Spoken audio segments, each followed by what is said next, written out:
South Korea's Supreme Court has sent back the high-profile divorce case involving SK Group chairman Chey Tae-won for reconsideration. So the court overturned a record-breaking ruling worth about $980 million that ordered him to pay his estranged wife. Our Park Hyo-been reports.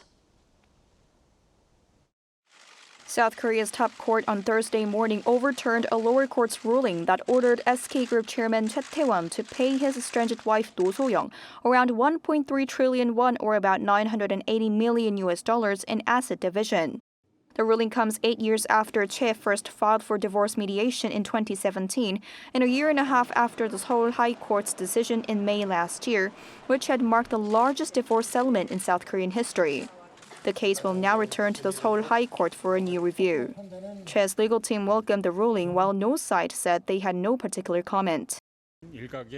We hope today's ruling will clear up any misunderstandings or speculation. The plaintiff will do his best to proceed with sincerity in the retrial.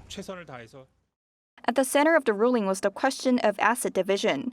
The court determined that the 30 billion won, or about $21 million Roh received from her late father, former President Roh Tae-won, cannot be considered part of her contribution in the property division, as it was obtained through illegal means.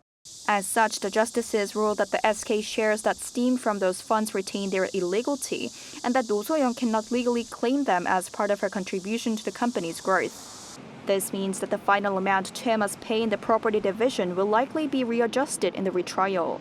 However, the court upheld the previous ruling of 2 billion won, or roughly $1.4 million in compensation. Following the Supreme Court's decision, SK's stock plunged by 7% as investor sentiment weakened, even as the broader Kospi index remained on an upward trend. Park Hyo-been, Arirang News.